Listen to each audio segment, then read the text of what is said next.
जय रेशम परिवार। आज हमारे साथ सेरिकल्चर दुनिया में एक नई मोहतरमा जुड़ी हुई हैं। आप देख रहे होंगे, आप सेरिकल्चर दुनिया में अक्सर देखते रहते हैं, आपको नए नए चेहरे, बड़े एक्सपर्ट लोग उसमें मिलते हैं, लेकिन आज एक नया चेहरा हमारे साथ मुखातिब हैं। आप हैं किरण जोशी मैम, जो कि हल्द्वानी से हैं, और उन्हीं के साथ में आपको दिखाई दे रही होगी एक यहाँ पर पेंटिंग कहें या इसे हम क्या कहें, ये कुछ नया सा है। अभी हम समझते आएंगे कि क्या है, और बहुत ऐसी सी स्टोरी है जिसका मैं पहले शुरुआत आपको ऐसे बता देना चाहूँगा, फिर मैं आगे बढ़ता हूँ कि इसकी कहानी भगवान है। ये माँ नंदा सुनंदा, हमारे उत्तराखंड जो कि देवभूमि है, वहाँ हमारी माँ नंदा सुनंदा की बहुत पूजा की जाती है। ये हमारे कहना चाहिए कि मन में अस्तित्व में रमी और बसी हुई हैं। तो इनकी मान्यता इतनी है कि पूरा उत्तराखंड इन्हें पूजता है। तो माँ नंदा सुनंदा जो भगवान है, वो इसके पीछे की बड़ी स्टोरी है कि ये पेंटिंग कैसे बनी, ये ऐसा कुछ था कि शायद भगवान सपने में आए और क्या हुआ, तो इस पर हम आगे चलेंगे अभी। और यहाँ पर मैं कहूँगा कि ये जो भगवान बने हुए हैं, ये रेशम के भगवान हैं, आप यह भी जान लें। बिल्कुल हूबहू माँ नंदा सुनंदा है, इतनी सुंदर माँ नंदा सुनंदा है। और एक चीज और इसके पीछे है कि ये उत्तराखंड, हमारी देवभूमि के पहले रेशम के भगवान हैं। पहले रेशम के भगवान माँ नंदा सुनंदा के रूप में हमारे सामने हैं, जो इतनी अच्छी पेंटिंग कला दिखाई दे रही है। और ये कला किस कलाकार ने की है? बेशक हमारे साथ जो इस समय सेरिकल्चर दुनिया में है मैडम किरण जोशी जी, आप वो मुख्य कलाकार हैं, वह कलाकार हैं जिनके हाथों के द्वारा जो है, जिनकी कला के द्वारा इसने मूर्त रूप लिया है।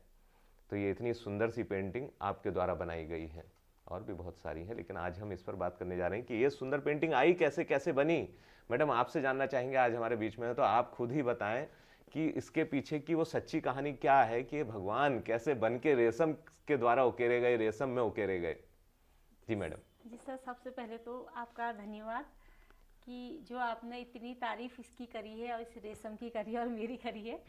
लेकिन इसके पीछे एक मतलब जो रेशम की जो पेंटिंग बनी है, इसमें तो सबसे पहले धन्यवाद तो रेशम विभाग का ही होगा, जो जिन्होंने हमको मॉरल सपोर्ट किया, हमें इसकी ट्रेनिंग दी। क्योंकि और उसके दूसरा कारण इसके पीछे ये है कि जब हमको रेशम के बारे में हमने सोचा भी नहीं था, तो एक दिन मुझे सपना ऐसा आया कि माँ नंदा सुनंदा दिखी मुझे। फिर उसके बाद यही सपना एक बार नहीं हुआ, तो मैंने सोचा हम तो देवी को पूजते ही हैं, शायद इसीलिए सपना आया। लेकिन दोबारा मुझे फिर वही ना माँ सुनंदा दोबारा से दिखी। तो मैंने अपने साथ की जो लेडीज़ थी उसको भी बोला कि एक दिन नैनीताल चलेंगे। मेरे को बार बार नंदा सुनंदा सपनों में 2 बार आ गई हैं, 3 बार आ गई हैं, पता नहीं पहली बार मेरे साथ ऐसा हो रहा है कि होता है। लेकिन बार बार वही, मतलब जो ये मूर्ति आप देख रहे हैं ना, यही मतलब मुझे दिखती थी। ऐसा नहीं कि कोई देवी स्वरूप दिखता था, इनके चेहरे ही चेहरे मुझे दिखते थे। तो मेरे साथ वाली ने कहा शायद नंदाष्टमी का मेला आने वाला है और शायद तुम्हें इच्छा हो रही होगी जाने की, तब लग रहा होगा। मैंने कहा पता नहीं, मुझे बार बार देवी दिखती है, उनके चेहरे दिखते हैं ऐसे ही। फिर उसके लगभग 1 महीने बाद मुझे किसी लेडीज़ का फ़ोन आता है कि मैडम क्या आप रेशम की ट्रेनिंग करना पसंद करोगी? तो मैंने कहा कैसी ट्रेनिंग है? तो उन्होंने कहा तो मुझे भी नहीं पता, शायद ज्वेलरी वगैरह सिखाएंगे। ठीक हुआ, हम लोग आए यहाँ ट्रेनिंग के लिए। तो हमें इसमें बहुत सुंदर सुंदर रेशम विभाग द्वारा सर हमें फ्लावर भी सिखाए गए, कई तरीके के हमें और चीज़ें भी सिखाई गई। तो ठीक है, हम लोगों ने सीखा, हमारी ट्रेनिंग भी होगी, बहुत अच्छा भी लगा। तो एक दिन उसके बाद जब हमारा समापन समारोह था, तो ये सर ने हमको बोला कि मैडम, सभी लोगों को बोला, स्पेशली मुझे ही नहीं, कि मेरा ख्वाब यही नहीं है कि आप सिर्फ फूल बनाएं, मैं तो बहुत आगे तक सोच रहा हूँ। और हो सकता है कि आप लोग भी सोचें कि मेरी इच्छा है कि इसमें माँ नंदा सुनंदा, उनका पहला वाक्य यही था। जैसे उन्होंने ये बोला तो मुझे भी लगा कि शायद उस सपने से इसका कुछ ताल्लुक है। और उसके बाद फिर उन्होंने केदारनाथ जी, बद्रीनाथ जी, मेरा मतलब ये सोचना है कि हम अपने देवभूमि को रेशम विभाग का जो पहला काम हो हमारे भगवानों से शुरू हो, ये मेरा ऐसा सोचना है। उनका सोचना था, मेरा भी सोचना था। तो एक दिन बैठी तो मैंने उनको ही टुकड़े टुकड़े काट के जोड़ के जो स्वरूप बनाया, तो ये माँ नंदा सुनंदा का स्वरूप आया। तो मुझे लगा कि मुझे यही सपनों में भी दिख रहा था। तो आज भी जब भी मैं कुछ भी बनाती हूँ तो मुझे सपना ज़रूर याद आता है कि कहीं ना कहीं इसके पीछे हमारे भगवानों की भी प्रेरणा थी। और मुझे लगता है कि भगवान ना संकेत देते हैं। ये एक मतलब सिर्फ वहम नहीं होता है, सच में आज मुझे ज़िंदगी में पहली बार ऐसा एहसास होता है कि हम जो कुछ भी करते हैं उसके पीछे भगवान की प्रेरणा होती है। अगर मैंने इसको अब किसी को कहती तो शायद कोई यकीन भी ना करता, लेकिन जब हमारी ट्रेनिंग नहीं हुई थी उससे पहले मैंने कई लोगों को अपने सपने के बारे में डिस्कस करा कि मुझे बार बार क्यों दिख रहे हैं, क्यों दिख रहे हैं। जब ये हुआ तो मुझे लगा शायद माँ सुनंदा ने मुझे ये प्रेरणा दी कि आप पहले मुझे ही बनाओ। तो इस तरीके से हमारा रेशम का काम शुरू हुआ और माँ भगवती की ऐसी कृपा हुई कि हमने जब इसको शुरू किया तो हमें रुकना भी नहीं पड़ा, हमें ये सोचना भी नहीं पड़ा कि हम बना रहे हैं तो क्या होगा। हम बनाते गए, हमारे लिए ऑर्डर आते गए। हमारी महिलाएं जो थी, जितनी महिलाएं हमारे जिन्होंने सीखा था, सभी महिलाएं भी धीरे धीरे जागरूक होती गई, आत्मनिर्भर होती गई। इसका पूरा श्रेय हमारे रेशम विभाग को, हमारे हेमचंद्र सर जी को जाता है, जिन्होंने मतलब कभी हम अगर सोचते चलो कल करेंगे तो तुरंत ऑफिस से फ़ोन आएगा कि मैडम आइए यहाँ, आप सो गए क्या, क्या क्या कर रहे हैं। तो सब महिलाएं दोबारा जागरूक हो जाती थी। तो बार बार जो हमको यहाँ से मैसेज आता था, शायद वो भी एक कारण है कि आज हम लोग इतने सक्षम हो पाए। मैडम, जब आपको ध्यान होगा आप लोग ट्रेनिंग कर रहे थे, और हम तो कहेंगे कि ये जैसे हमने कहा कि उत्तराखंड के पहले रेशम के भगवान हैं, तो उत्तराखंड के रेशम इतिहास में पहली बार ऐसा हुआ है कि रेशम के ककून की क्राफ्टिंग, उसके हैंडमेड प्रोडक्ट इस प्रकार के बनाए गए। यहाँ पर पहली बार रेशम के बने हुए, हाथ से बने हुए उत्पाद आए हैं रेशम के इतिहास में। और हम जनपद नैनीताल में हम इतना बेहतरीन तरीके से काम करते हुए आगे बढ़े। इसको पूरे उत्तराखंड में पहली बार इस कार्य को किया गया। तो जब इसको किया गया और उसको करने से पहले आपको इस कार्य के लिए जब हमने सभी महिलाओं को यहाँ पर एकत्र किया और उनको ट्रेनिंग देने की कोशिश की, तो उस समय उन सभी महिलाओं को हम ये मैसेज दे रहे थे। मैं आप लोगों के साथ बैठा, शुरू में भी, स्टार्टिंग में भी मैंने आपको समझाने की कोशिश की और मोटिवेट करने की कोशिश की कि हम इसको ऐसे आगे लेकर के जाएंगे। फिर जैसा अभी आपने बताया कि हम समापन वाले दिन भी बैठे, और जो मेरा विज़न था इस कार्य को लेकर के, क्योंकि पूरे जड़ से इसको हम सींच करके आगे लाए हैं, तो जो उस समय विज़न था वो आपको देने की कोशिश मैंने की कि भाई हम केवल छोटी मोटी ज्वेलरी या उस तरीके की चीज़ों तक रुके ना रहें, सीमित ना रहें। ऐसा है ना, मतलब इसमें मेरे ख्याल से पूर्ण तो आपका समर्पण भाव रहा है शुरू से लेकर लास्ट तक, क्योंकि इतना अपना कीमती समय महिलाओं के साथ मेरे ख्याल से कोई भी नहीं करता है। जिस स्तर पे आपकी पद है आपका, उस स्तर पे हम महिलाओं को इतना सपोर्ट करना और हम लोगों के लिए इतना टाइम देना, स्पेशली निकाल के हमारे जो कैटलॉग आपने बनाए हैं उसके लिए अपना पर्सनल समय निकाल के हम लोगों को देना, मेरे ख्याल से किसी भी विभाग में पहली बार ऐसा रहा होगा कि किसी ने इतना सपोर्ट हम लोगों को किया है।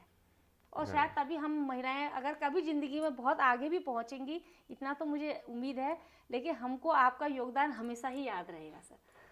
आप लोगों का बहुत बहुत धन्यवाद है मैडम कि आप लोग इतना सोचते हैं। ये शब्द मेरे लिए बहुत ताकतवर हैं।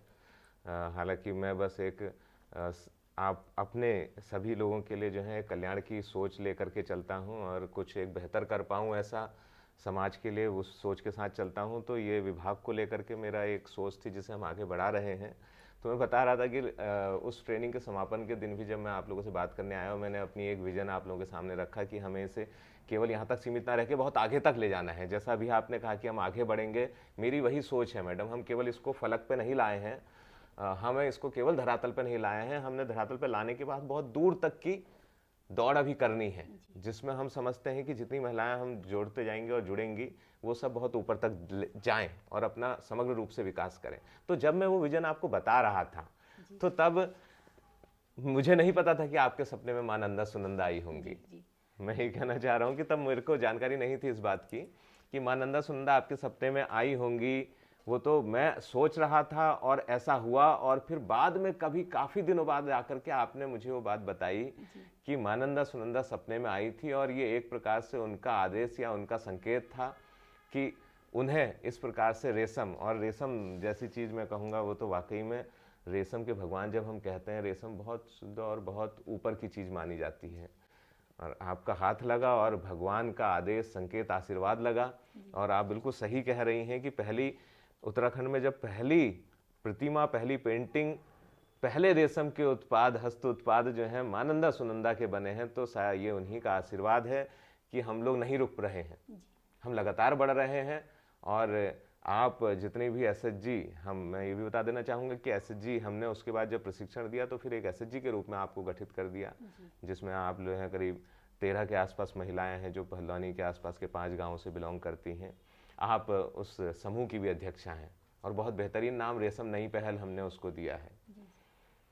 तो ये तो थी साहब कहानी एक सच्ची, जो कि भगवान मानंदा सुनंदा जो मैडम के जो मुख्य कलाकार हैं, एक प्रकार से बहुत अच्छी कलाकार हैं, उनके सपने में आई और आशीर्वाद स्वरूप ये सारी चीज़ें हमारे सामने होती गई। लेकिन सारी चीज़ों में अभी आपके पास सारी चीज़ें पहुंची नहीं हैं। बहुत सारे ऐसे प्रोडक्ट हैं अभी जो आज हम इस वीडियो में आपको नहीं दिखा पा रहे हैं। हालांकि आप नीचे डिस्क्रिप्शन में और नीचे स्क्रीन पर भी कॉन्टैक्ट नंबर देख सकते हैं। मानंदा सुनंदा की प्रतिमा या फिर अन्य उत्पाद जिनको हम अपने अगले वीडियो पे दिखाने वाले हैं, उनको ऑर्डर करने के लिए आप उन कॉन्टैक्ट नंबर पर संपर्क कर सकते हैं।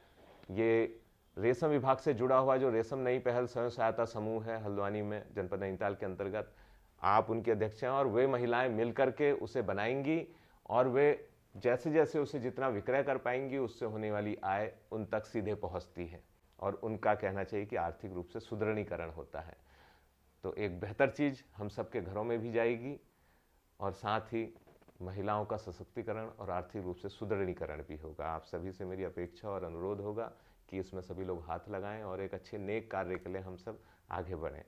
मैडम जो कि मुख्य कलाकार हैं, आपने हमें समय दिया, मैं आपको बहुत बहुत धन्यवाद करना चाहूँगा। धन्यवाद आपका है जो हमारी महिलाओं को आज इतना आगे आपने अपनी उससे बढ़ाया है, उनको मार्गदर्शन आप कर रहे हैं कि अपना इतना कीमती समय निकाल के हमारे रेशम विभाग के अन्य जो कर्मचारी हैं वो भी हमें बहुत मदद करते हैं। जो हमें इसका मेन जो है, इसका जो कोकून है वो आप हमें उपलब्ध करा रहे हैं, ये भी बहुत बड़ी बात है। नहीं तो हमें भी दर दर भटकना पड़ता, कहाँ कहाँ जाना पड़ता, वो हमें यहीं से मिल जाता है, इसलिए भी हमें थोड़ी सुविधा हो जाती है। आपने यहाँ ऑफिस में हमें एक कमरा दे रखा है जिसमें हम महिलाएं काम करती हैं।